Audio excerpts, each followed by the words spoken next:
We all remember recess growing up in school. Recess was a time of day where you could have all the conversations that you could not have in class. Recess is where the real conversations are had, and real conversations are what we're going to have. In each episode of the Recess Podcast, I'm going to have real conversations explaining students in school. I'm your host, David McGuire. It's recess time, y'all.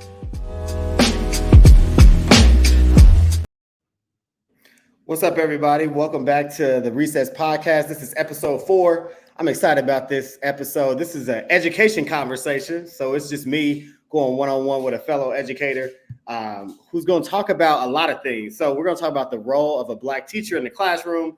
We're going to talk about joyful stories from the classroom because we're here about uplifting the profession.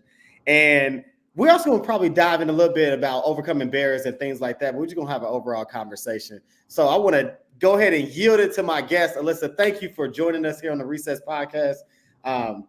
Just tell the folks who you are, just a little bit about you. We'll dive into the deep stuff, but just give them a little surface level. Okay, I'm excited because I know we talked about this a long time ago and it never come to fruition. So we here now. I really do enjoy that you said we are talking about uplifting the profession because I really feel like too many times there's so much about negative stuff about teaching and it's not all bad. Like just like with every other job, it's got its ups and downs. But about me, I am entering my 7th year of teaching all elementary. I've just graduated with my master's in education leadership. So up next is admin test and then applying for, whatever comes next with leadership. HBCU graduate, the Jackson State University. Let's go. In Jackson, Mississippi. I put on for Jackson State anytime. Indianapolis, born and raised, Hey, we're going to dive into that Jackson State and just the whole HBCU thing because I was perusing on your page and I saw that you do a lot of stuff when it comes to HBCU and obviously the Greek life as well, which we'll dive into as well. But so tell me, was teaching always the number one job or did you fall into it? Like, how did you even get to the classroom and get to education? Absolutely not. Teaching was not my first thing. Anybody who knows me, people that I might, that know me, that are watching or listening or whatever, probably would never have been like, yeah, Alyssa's going to be a teacher. I was a hellion. Okay. I was not the model student. I was not ever doing what I was supposed to. I was in the class, like, they ain't going to talk to me like that. That was me. So then I wanted to be an occupational therapist. And my grandmother is a teacher and her mom was like a teacher. So my mom had always been like, you should just be a teacher. You should be a teacher. You should. And my dad is a musician and he like teaches piano lessons and whatever else. And I'm like, I'm not about to be no teacher, thinking about my own school trauma and like personal experiences. I'm like, I'm not about to do that. But then I got to be an instructional assistant in special education. I was like one-on-one with a student who was on the autism spectrum. And I was just sitting in the classroom with him because he, I would go everywhere he went, would help him, assist him with the work that he was doing. But as I'm sitting in the classroom with him, even though I'm there with him, you make relationships with the other kids that are around him. Yeah. And then with me being there, it made him more approachable. So kids wanted to come talk to him. Like he made way more friends than what he had, like with me sitting there. So some other little boys just like gravitated toward me, super disorganized. He was cute as a button, didn't have, all over the place. And his teacher was very short with him, just had kind of like this is the best that he can do, and that made me really upset because I'm like, don't count him out. So in that moment, when I was sitting in the classroom, I was like, I don't like how these Black kids are being talked to. So I'm just about to do it, So then I started at IUPUI with the Transition to Teach Master's Program and then I've been teaching from there, and it's been a really good. It's been. I'm happy with what I do. Like I at this point could not see myself doing anything different other than like working in a school or working with children. You know that they say those hellions make the best teachers, right? That is the universe coming back around and saying, "I need to put you back where where you were raised in hell." And then they think they can get over. You ain't about to get over on me. I already know. You better tell them, listen, I already did this. I've done that. I've been you. I know what you about to say. So yeah. And they be looking like, oh, and I'm like, yeah, what's up? Yeah, we here. Anyway, moving on. So you talked about, right, like you said, it wasn't the first choice, but you fell in love with teaching and you dove into it. But let's go back into college. There had to be something that happened in college, whether it's mentoring or something you had to do in college where that first seed was planted. I know you said your grandmother and then your mom and your dad is a musician. He teaches music, but that it had to be planted because there's something powerful about the HBCUs, right? They were founded kind of on that premise, and we all know the HBCUs pump out more Black teachers than anybody else, whether that's like me, which is, being more traditional right out of college, or like you who find it, later on. But anything from Jackson State that you can remember where you was like, it was there? So my undergraduate major is in recreation therapy, but it's all under the College of Education. So I was kind of lumped in there, and I have a minor in physical education. So recreation therapy is working with people who may have like undesirable behaviors, whether it's like behaviorally, mentally, emotionally, whatever. Mm-hmm. And with recreation therapy, you're using like fun things to help them relate to their life, like teaching them coping skills, just anything that will help them make that change within them, or that they can see other avenues that they can take rather than the undesirable ones that they are currently using. I always knew that I wanted to work with kids. With recreation therapy, it's similar to education, and we had to do a practicum. So all of our practicum experiences were like at nursing homes. And I was like, I don't really want to work in a nursing home. Like, this is not exciting. Like, the people that I'm working with are not, they're not excited to be like doing things with me. This is just not fun. So when I did my second practicum, like at the end, which is like student teaching, I did it at a behavioral health hospital. It was an inpatient type of thing, like where people would come for a couple weeks if they are having like suicidal ideations, maybe they are like homicidal, maybe they are, runaways, misbehaving in school, whatever. So I was doing that with the youth. So there was like a boys unit and a girls unit. And so I was working with that, and I would have probably like 5 groups a day, and we would play games or do crafts or whatever. And so then when I graduated, I was like, well, this is exciting. This is what I want to do. Even though these kids are not the like cream of the crop, I guess they're not the model kids. They still are excited to want to do things. We are learning together. We're having fun and laughing and playing around. So when I when I graduated and I went to get a job, I knew I wanted to look at a space where I was working with kids. And that's what I did. Like, I moved to Memphis and I got a job at another like residential facility. And then when I moved back home, one thing that is really interesting about rec therapy, Indiana University has the #1 recreation therapy program in like rec therapy, but there's no full-time jobs in rec therapy in Indiana. Crazy. That is crazy. Crazy. So I was like, I really enjoy what I'm doing, but I can't sustain that on a part-time job. Right. So my mom was like, well, why don't you look at being an instructional aide? So I did that and, sped, and it was really kind of like streamlined because it was very, very similar. Yeah. So I guess that was kind of like a catalyst to like pushing me into There the you go. classroom versus like, because I was not like, I'm gonna be a teacher. No. It wasn't you. Yeah. So you talked about when you became an instructional assistant and you kind of had that flashbulb moment of watching that teacher and the interaction with that student and that not having a belief. Talk about first how you build relationships and just the importance that relationship building is when it comes to teaching. How often, I mean, I feel like that comes before the teaching. Like they gotta know you, you gotta know them before you teach. But talk about how you build relationships and just talk about how that's just important overall.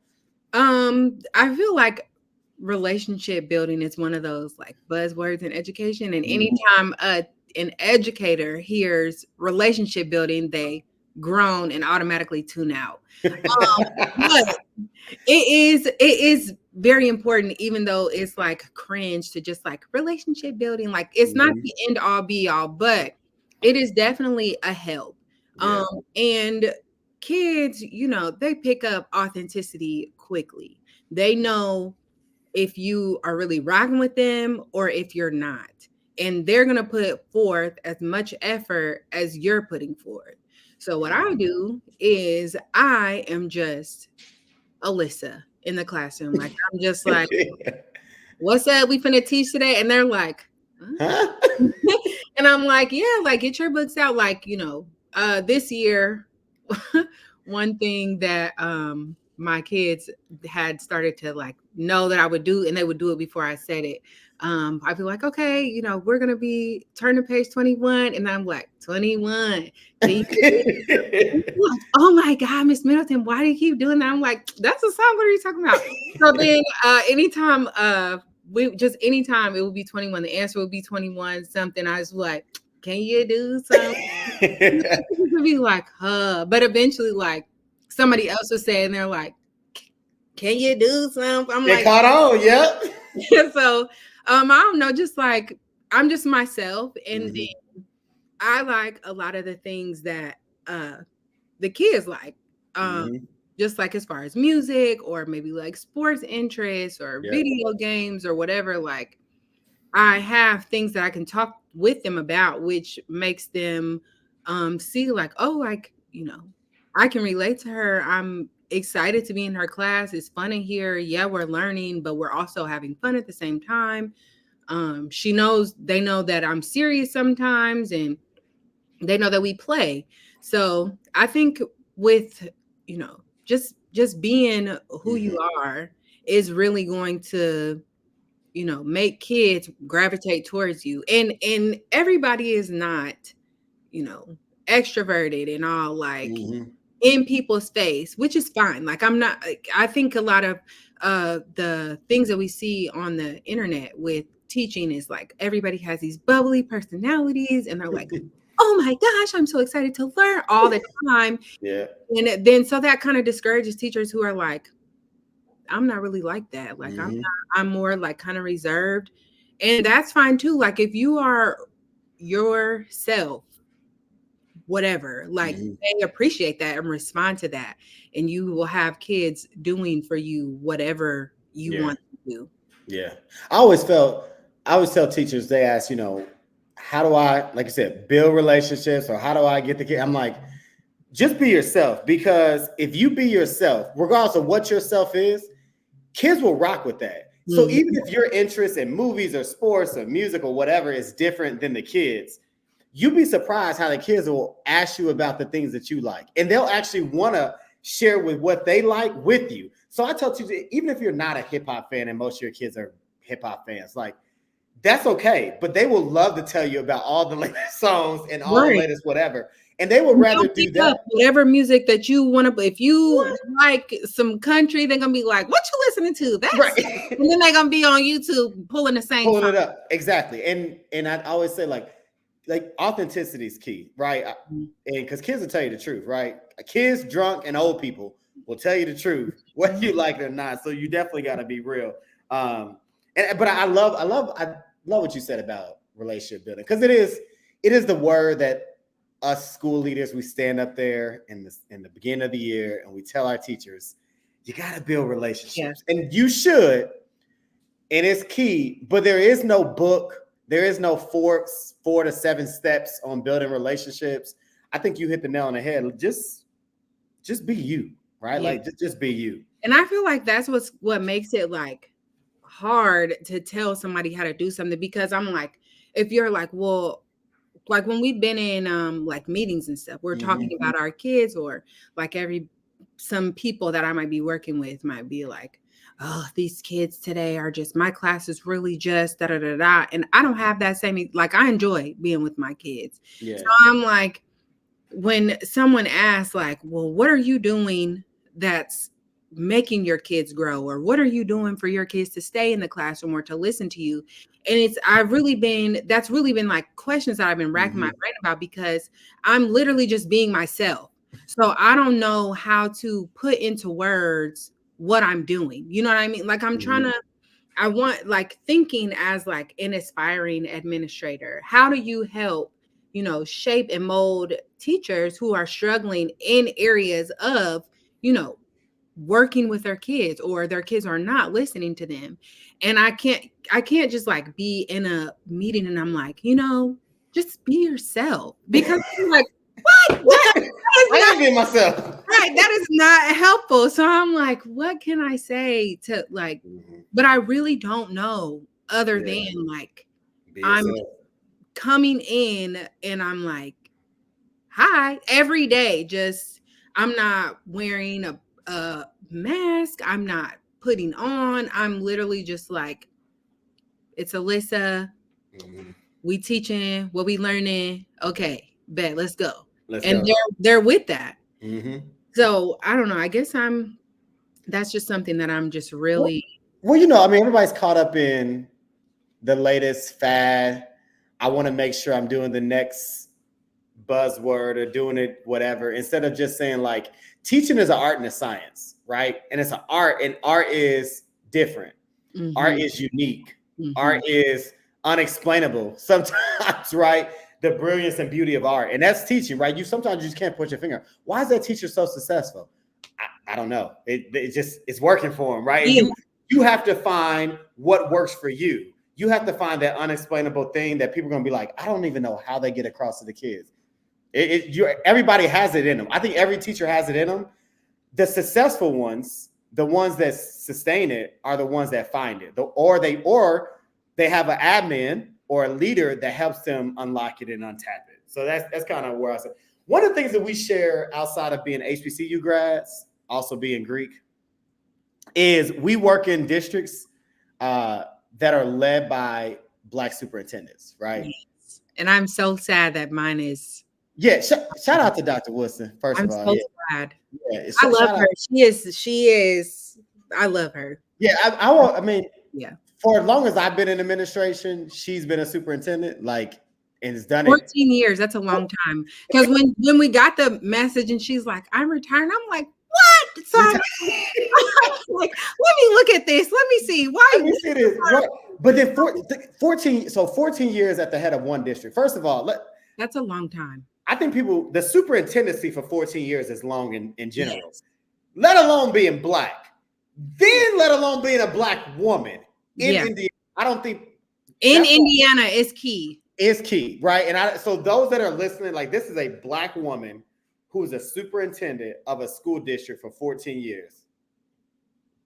And so in the Midwest, so in Indiana there are nine Black superintendents. 9 Blacks. Yeah. In Ohio, there's like 15 to 20. In Illinois, there's also like 15 to 20. And I know this because we have like this call out meeting for like the Indiana Black Indiana Alliance of Black School Educators. Yeah. I'm Asby. Shout out to that. So I asked, I'm like, when we were in the meeting, I was like, well, how many are, because the guy from Ohio, he was like, yeah, we have this many, da da da da. And I'm like, well, how many are in Indiana? And they were like 9. And I was like, are you kidding me? Like, that's crazy. No. So to be around all of that, and then we are just this major outlier. And for Mm-hmm. her to be in that position for In the so position. long, on Yeah. top of like, because she didn't start her career as a superintendent, like she was teaching before as well. So that is just a super long career in education. So when I put all that together, I was like, okay, I guess you can retire, girl. You can retire. It's okay. I'm gonna be all right. When I think about Dr. Woodson and then my superintendent, Dr. Smith, who has been in the game. I mean, I think he's been in Lawrence for like 9, right? Mhm. So like even so, again, like folks that have been doing the work. I tell people all the time, sometimes I get spoiled because when you work under a Black superintendent, like all things Black are safe. Yes. And it's just like an unspoken, like, you know. It's just safe. It's safe Yeah. to be a Black teacher. It's safe to be a Black administrator. It's safe to just be a Black educator. But I want to ask you, I'm sure you got friends, because I got friends too, that don't have the luxury or are fortunate enough to work under Black superintendents. When you think about challenges that Black teachers face in general, right? What's your take on that? Like just the education space for Black teachers, because what people don't know is also pre-COVID, during COVID, and after COVID, there's this huge mass exodus of Black teachers. What do you think that's attributed to? If you had to guess. So when I'm thinking about all of my friends who are also educators, I guess I have just created this Black utopia for myself, because I started an IPS, and so Louis Farabee and then now Alicia Johnson. Then I came to Washington Township, Dr. Woodson. I have friends that work in Lawrence, like you said, Dr. Smith. Friends that work in Pike, Dr. Young, yep. So I really like outside of I guess I have friends who are maybe moving to different districts, but I don't really, I don't know. I don't know how you feel for. I mean, just say it. I mean, that's what I say. I tell people, look, the best thing I can tell you is you got to get into a space where the person at the top understands that, because if you have a Black superintendent, let's just call it Black superintendent, you can almost bet. I would say at least the ones that I know in this city, in this state, they will create a space where being Black is excellent. Right. Where being Black is a badge of honor, where being Black is something that you can leverage, right? And it's not an initiative. It's literally just like day to day. Yeah, there's no Black educators of Lawrence, but it's just it's every day. Now there are probably affinity spaces, which are powerful and are needed, because even though we have this Black superintendent, there's still a lot more white teachers, right, than there are Black teachers.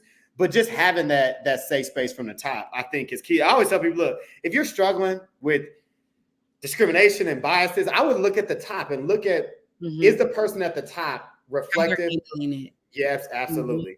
And how do they value that as well? So, all right, I want to get to this, because I told you I was perusing on your page. Let's talk about the work you're doing, man, because I think you're creating this space of Black excellence. You're showing kids not only the beautiness of HBCUs, but the beautiness of Greek life, and you're bringing folks into the building and you're exposing them to that. One, where did that come from? Like, what did the idea come from to even do that? So okay, this is like loaded. Like, I was talking to my dad before I got on here, because I was nervous. I'm like, I don't know what I'm going to talk about. And then we just started talking about, like, Black families, and like that's just really where my heart is. Like, I feel like this is my form of activism, like teaching. I want to empower Black families, Black children, and not to say that I'm excluding anyone, but I'm like, that's who I'm really trying to reach, because these Black kids are always at the bottom, and they're always, left behind. Whenever we're talking about diversity, we can say, oh, diversity, but that doesn't include Black kids. That diversity is talking about, our Hispanic populations, our other immigrants, our refugees. Like, we need to have a more diverse, we need diverse books, whatever. And then it's all like, when it comes to Black, it's hush, hush, taboo. Oh, we can't say that. We can't talk about that. Let's not. Everybody's offended about putting Black stuff in places. And I don't like that, because when I look at the demographic of my school, it is majority Black and Hispanic.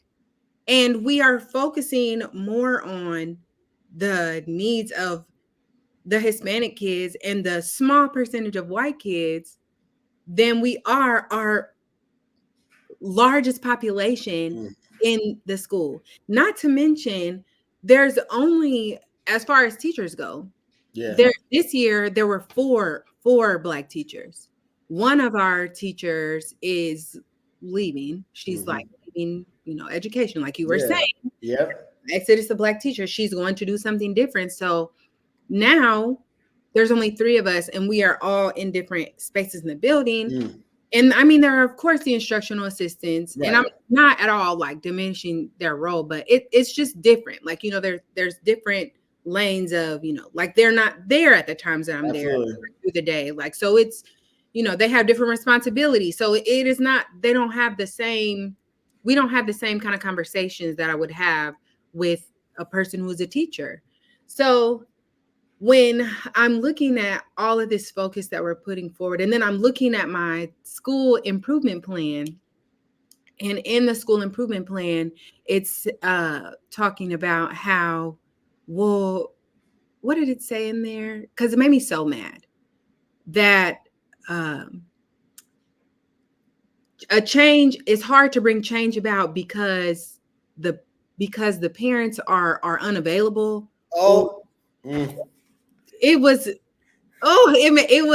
very frustrating. So I'm like, yes, I'm like, huh? Like, absolutely not. So then I'm looking at our, there's only 3 Black teachers. So the rest of them are white. We have some Hispanic teachers, but they're just not that, like how we were talking about with the Black superintendent, like how it's just natural to just be like, yeah, like, let's put that, because you're thinking of things you experience or that you will want to see.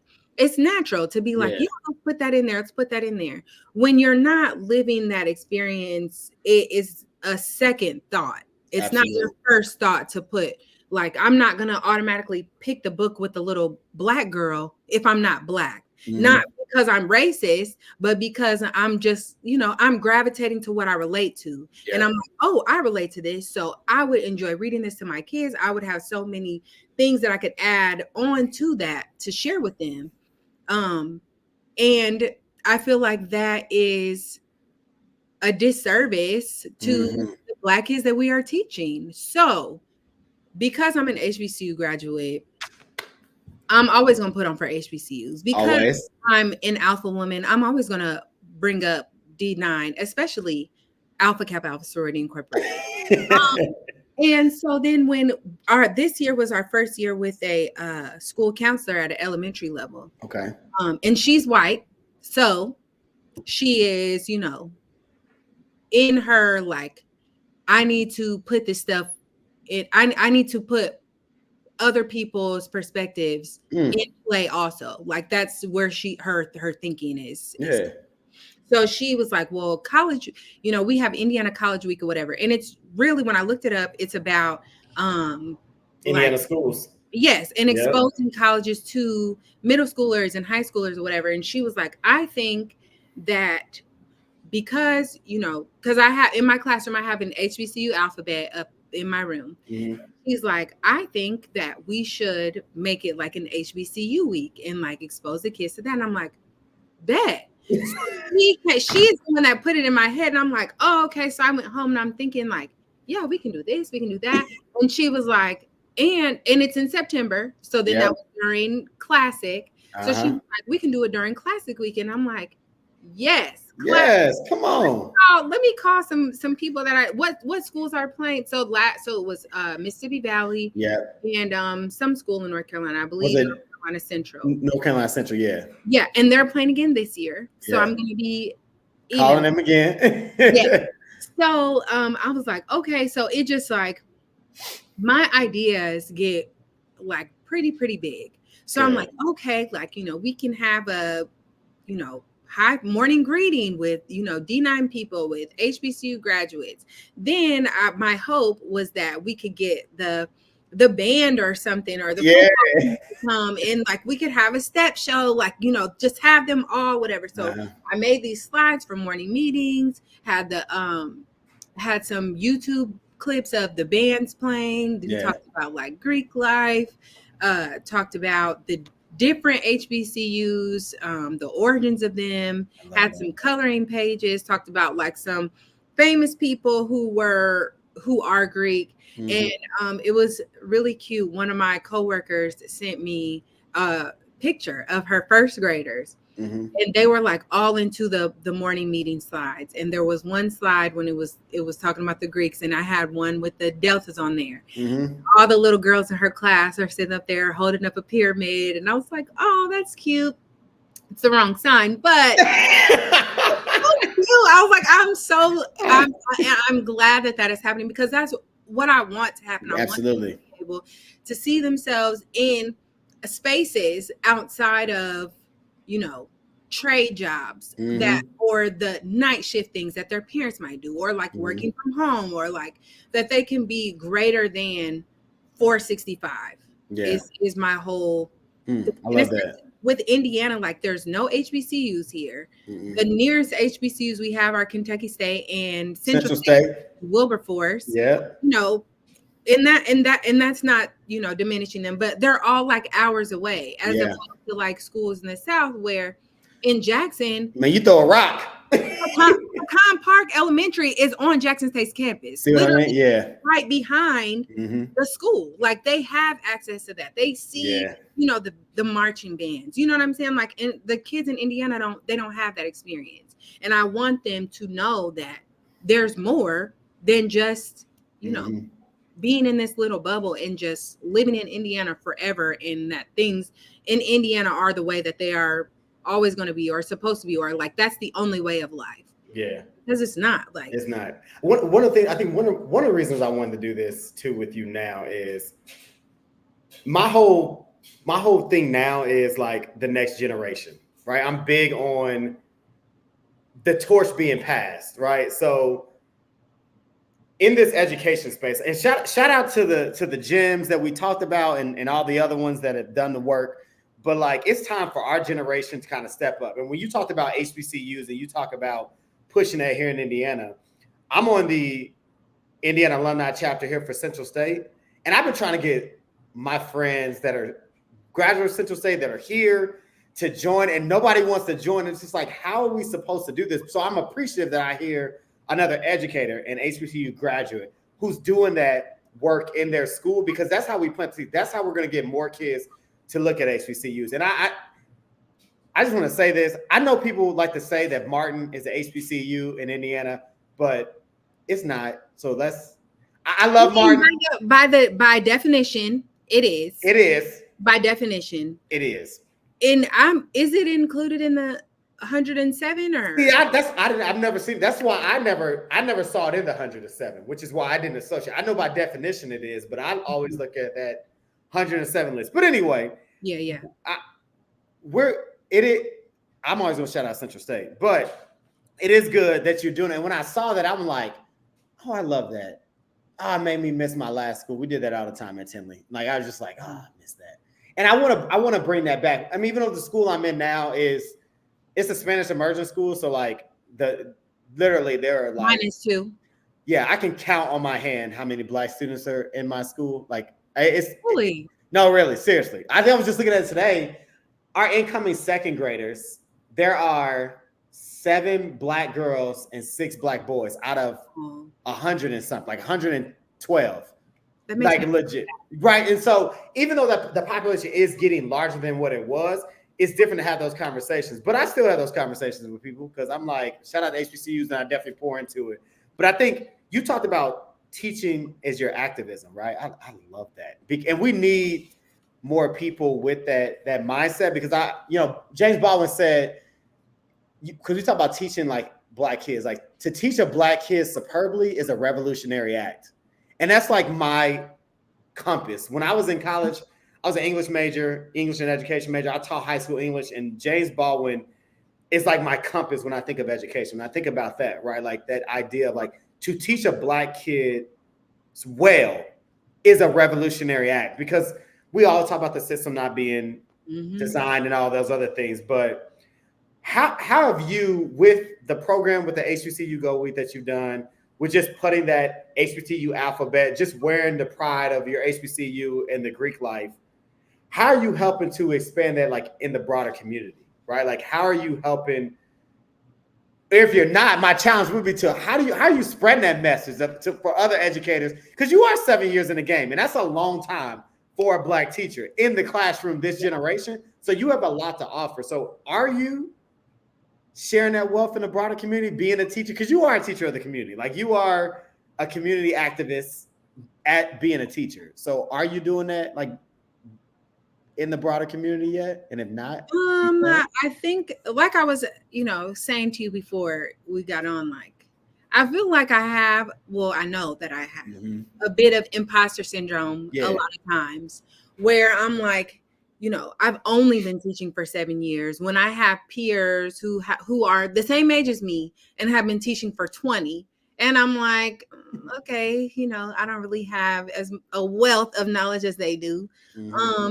So I feel like that is a goal for myself, that I need to be more, I guess, confident in like how I am with children. I probably should be the same with adults.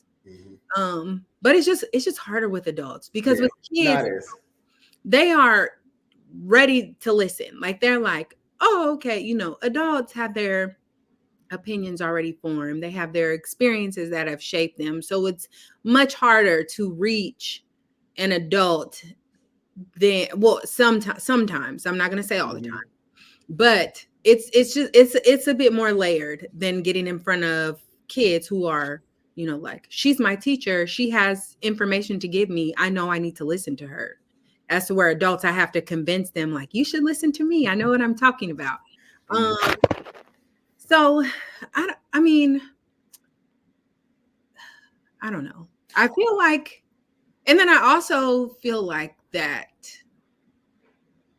I don't always feel like I have the professional words or demeanor to do it, because you know how when you get passionate about something, you just turn up. Yes, immediately.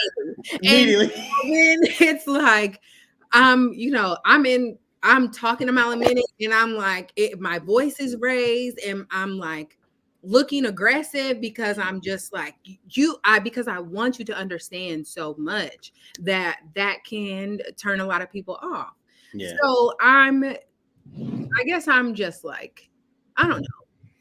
I'm gonna share with the people, like, because we were texting back and forth, and you mentioned the imposter syndrome, and I said to you, and I meant this, right? Like, you belong in this space, and your voice needs to be heard.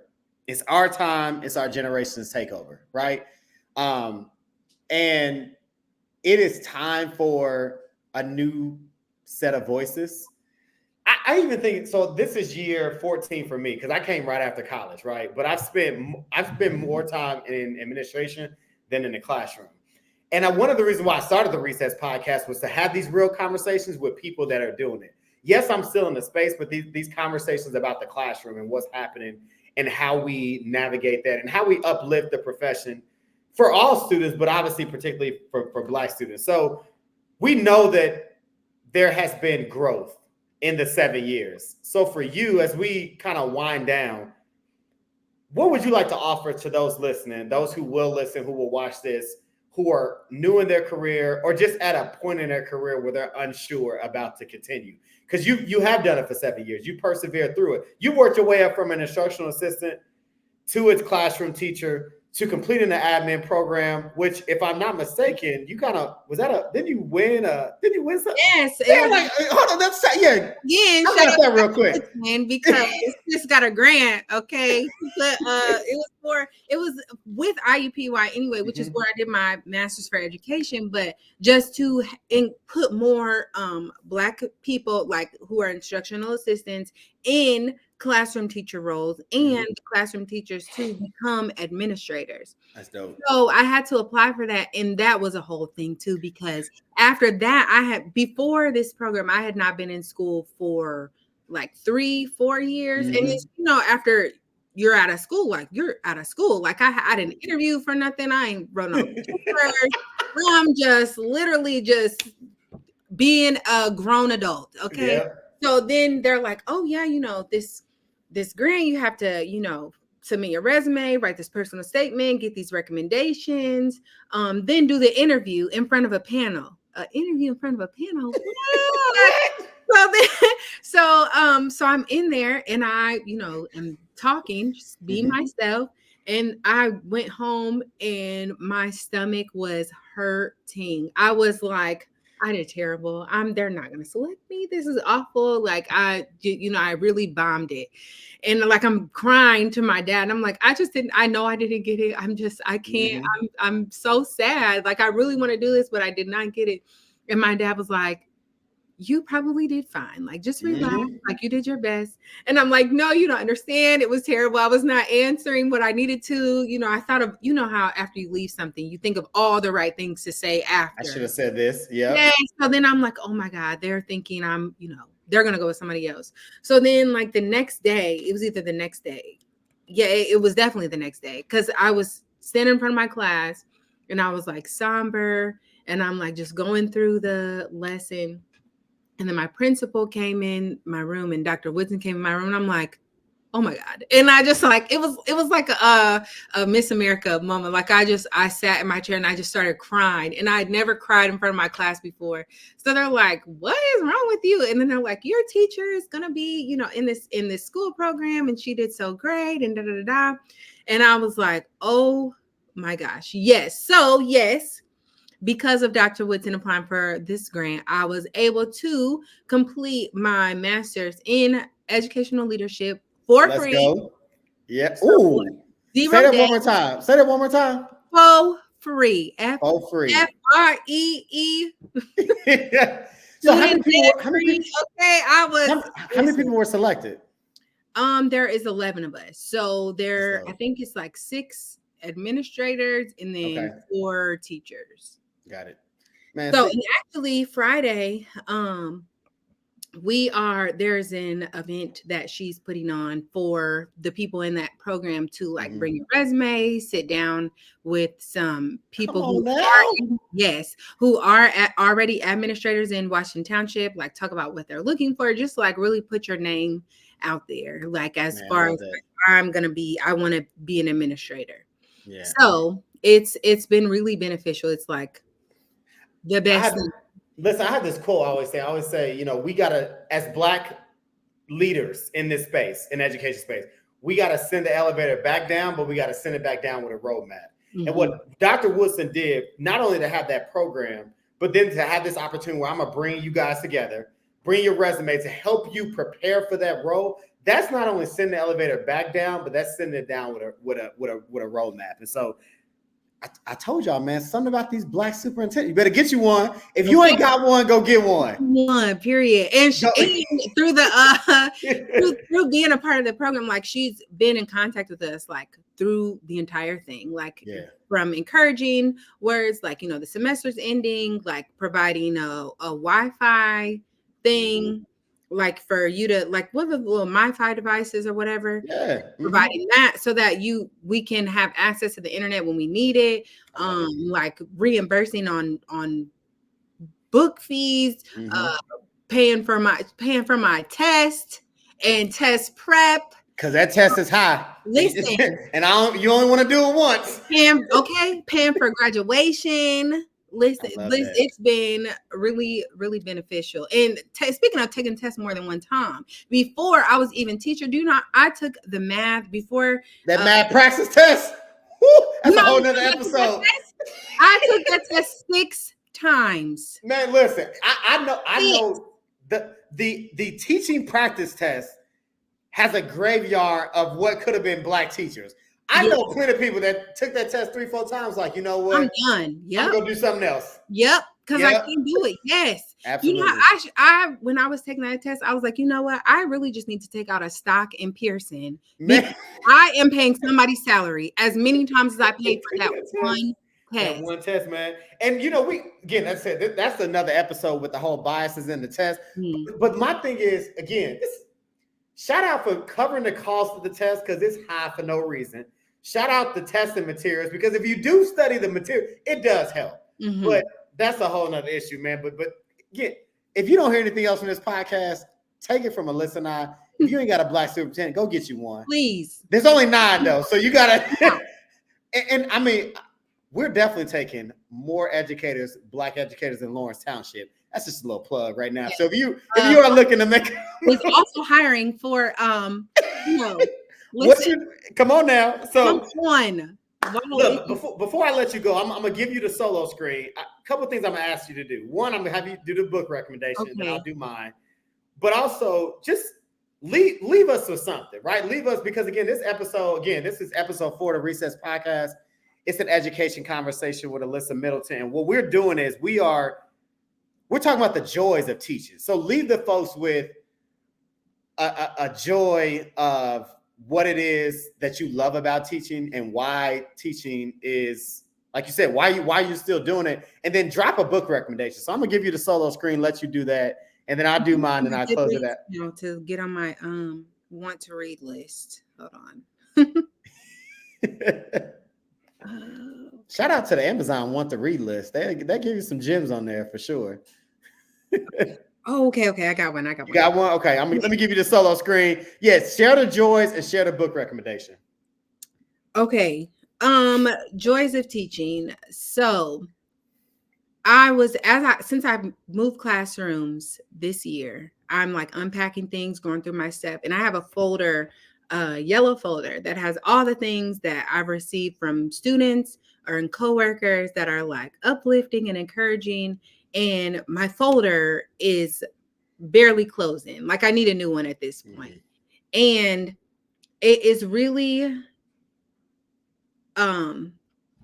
humbling to look through all of that things, all these nice things that these little children have had to say about me. I have this poster with my name that my kids wrote out, my first class of 3rd graders, just saying like how much they love me. One thing on there says, my teacher's superpower is that she can see any space in the room. And then they drew a little a cartoon of me telling somebody to spit out their gum, and my back was to them, like I was writing on the board. And those kids just got promoted from 8th grade to high school. Oh my gosh. And I'm like, man, like, and I just enjoy just seeing them, grow up in life and become these citizens who are eventually going to be taking care of us and running the world. And I just really enjoy empowering them to let them know that they are capable of making these decisions and becoming these great human beings. So if you are ever having a bad day as a teacher, because you will, kids will definitely, just like they are sour, they are sweet. They will definitely pump your head up and make you think that you can conquer any issue that you're facing. So that's what keeps me coming back to the classroom and working with these children every single day. So book recommendation. I have quite a bit on my to be read, want to read list. One thing that I'm going to share, that if anybody wants to join a book club with me and read, is Leaving Atlanta by Tahiri Jones. It is about the child murders in Atlanta in like the 60s, I think. Okay, yeah. Okay. Yes, in 1979. And what the reviews say about this book is that it's a work of art because it's told from the perspective of children. So like it's talking about all these kids who are like, fifth graders, elementary age, whose friends are disappearing and dying and on the news and how that's impacting them. And so, even though it's a historical fiction, and I really enjoy historical fiction, but this is something that I want to read that I think would be an interesting read for others. So, it's my recommendation.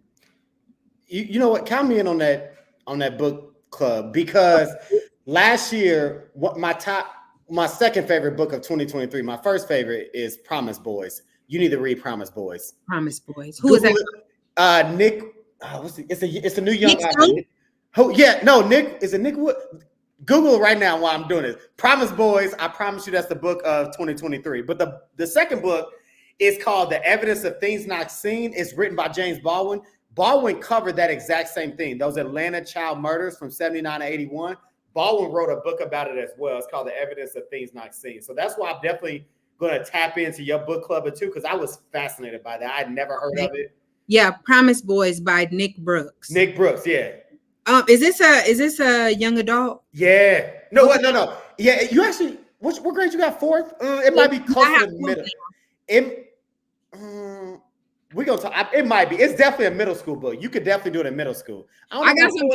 Can I do like a couple more books? Yeah, come on, drop the. Okay, so I really enjoy baseball, and I have my son playing t-ball because he's gonna be a baseball player. There we go. He's gonna be Josh Gibson, who's not a new record holder. Yes, I was just about to say all the Negro leagues, all their stats and stuff are now being included in the Major League Baseball thing, which is amazing. So from that. My favorite illustrator is Kadir Nelson. His pictures are amazing. He illustrated and maybe wrote this book about the Negro baseball leagues, but also the author Nick Stone, who is a woman. Okay. He wrote this book, and it is hold on because I read it last year to my class and they really liked it. It is about what is it? No. Fast Pitch by Nick Stone. Okay. It's about a girl who plays softball, and she has roots in the Negro Baseball League. But her grandfather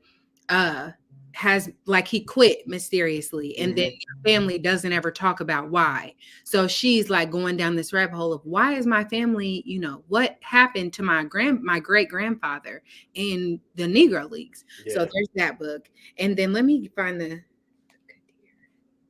book. Pitch. I'm gonna add that one to my list, my 2024 book read list. Fast Pitch. And then leaving Atlanta, definitely on there as well.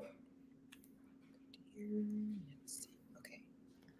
So the book that I was talking about that Kadir, here we go. It is We Are the Ship. That's the book that's about the Negro Leagues. We Are the Ship. That's by Kadir Nelson.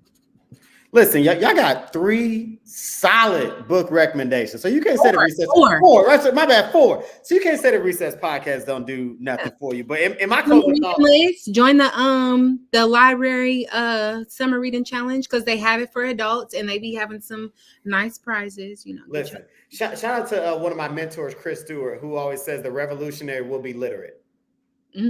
We got to read. Shout out to Chris Stewart for that. In my closing thoughts, I want to give some love. I just finished my first year at Forest Glen in Lawrence Township. Shout out to Forest Glen. But I want to shout out some teachers, man, who made this year great for me. Because I know with everything with AI, AI is trying to take over education. But as great as AI is, and I love me some good AI, but AI cannot replace what is a great teacher. Yep. So shout out to those great teachers at Forest Glen, Jennifer Perez, Gabrielle De Vega, Melissa Black, Genesis Benegas, Taylor Falsnight, Jen Harms, like all them who, Adelma Morales, they all made like my first year at Forest Glen great. Them is my people. Shout out to everybody. But I just want to get at Forest Glen this year. I was AP, at Forest Glen this past year. Okay. Yep. So Easy. shout out to them that made that. My book recommendation comes from a local educator who's a gym, Dr. Denisha Mirth. She wrote Culturally Responsive Pedagogy, Promising Practice for African-American Male Students. The book is amazing. The practices are spot on. They're from a former teacher and a principal who's currently doing work at the district. She also does consulting work. So if you need a good consultant on culturally responsive pedagogy, definitely hit up Dr. Denisha Mirth. But Alyssa, I got to thank you for coming on with me. This has been fun. I cannot wait. We got to do this again for sure sometime down the line, but definitely appreciate you coming on. Thanks y'all for listening. This has been episode 4 of the Recess Podcast. I'm David McGuire. This has been an education conversation with Alyssa Middleton. Catch us next week for episode 5. Have a good one.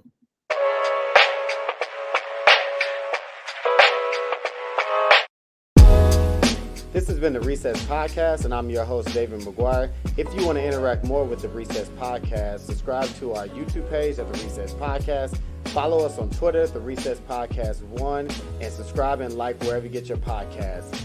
As I always say, create the platform, control the conversation, change the culture. See you next episode.